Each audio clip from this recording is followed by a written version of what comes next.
పందెం కోడి, పొగరు, భరణి, పూజ, అభిమన్యుడు, డిటెక్టివ్, మార్క్ యాంటోనీ, లాఠీ ఇలాంటి సినిమాలతో తెలుగు ప్రేక్షకులను మెప్పించాడు విశాల్.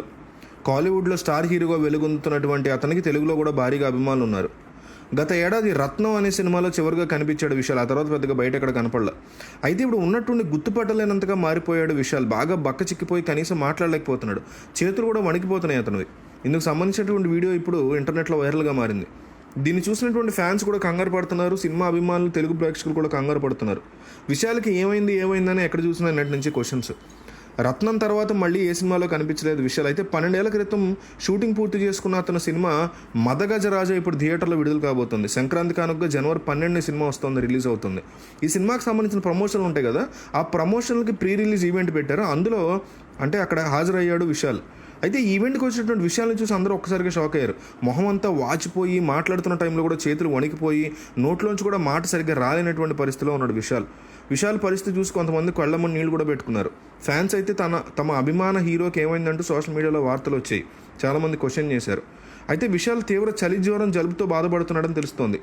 నిజంగానే అతనికి చలి జ్వరం మాత్రమే ఉందా, ఇంకేదన్నా ఉందా అనేటువంటి క్వశ్చన్ కూడా ఉంది. దానికి సంబంధించి ఒక హెల్త్ రిపోర్ట్ కూడా బయటకు వచ్చిందో, ఆ హెల్త్ రిపోర్ట్లో ఏముందనేది చూద్దాం. హై వైరల్ ఫీవర్తో బాధపడుతున్నాడని, వైద్యులు కంప్లీట్ బెడ్ రెస్ట్ తీసుకోవాలని కోరారని, కానీ ప్రొడ్యూసర్ల యొక్క ప్రెషర్ మేరకు ఇతను ఈవెంట్స్కి రావాల్సి వచ్చిందనే మాట వినిపిస్తోంది. అయితే హై ఫీవర్తో బాధపడేటువంటి వ్యక్తి ఇంత లెవెల్లో ఇబ్బంది పడతాడా అనేటువంటి ప్రశ్న అయితే ఉంది. ఎందుకంటే తెలుగువాడైన విశాల్ తమిళనాట జయకేతనం ఎగరవేస్తూ ఉండడంతో ఇండస్ట్రీలో కొందరు తమిళులు కంటిగింపుగా మారిందని అంటున్నారు. పలుమార్లు ఆయన జోరికి బ్రేక్ వేయాలని ప్రయత్నాలు చేసినా విఫలమయ్యాయి. దక్షిణాట తెలుగు చలనచిత్ర నటినట్లకు సంబంధించిన నడిగర్ సంఘంలో చోటు చేసుకున్న అవకతవకలు ఎత్తి చూపుతూ విశాల్ ఆయన మనుషులు పోటీ చేసి అప్పట్లో విజయం సాధించారు. ఆ సమయంలో విశాల్ చేసిన వాడివేడి విమర్శలతో తమిళ ఫిల్మ్ ప్రొడ్యూసర్స్ కౌన్సిల్ తట్టుకోలేకపోయింది. ఈ పరిణామాలతో విశాల్ని కౌన్సిల్ నుంచి బహిష్కరించింది. అయినప్పటికీ తట్టుకుని నిలబడినటువంటి విశాల్ 2017లో జరిగిన ప్రొడ్యూసర్స్ కౌన్సిల్ ఎన్నికల్లో పోటీ చేసి ప్రెసిడెంట్గా విజయం సాధించి అందరికీ షాక్ ఇచ్చాడు. కానీ విశాల్ని పలువురు కాలీవుడ్ సినీ పెద్దలు ఇప్పటికీ టార్గెట్ చేస్తూనే ఉన్నారనేటువంటి ఆరోపణ ఉంది. అయినా కానీ అవేమీ పట్టించుకోకుండా చాలా స్ట్రాంగ్గానే ముందుకెళ్తున్నాడు. కానీ రీసెంట్గా ఉన్న వీడియోలో మాత్రం కనీసం నడవలేకపోతున్నాడు, మాట్లాడలేకపోతున్నాడు, చేతులేమో వణుకుతున్నాయి.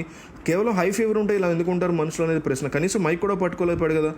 మరి ఏమైందంటే కంగారు పడుతుంటే వీళ్ళు మాత్రం ఇతనికి ఏ రకమైనటువంటి కండిషన్ లేదు, ఏ రకమైనటువంటి రోగాలు లేవు, కేవలం హై ఫీవర్ అంటూ ఒక హెల్త్ రిపోర్ట్ మాత్రం రిలీజ్ చేశారు. నిజాలు ఇంకా బయటపడాల్సి ఉంది.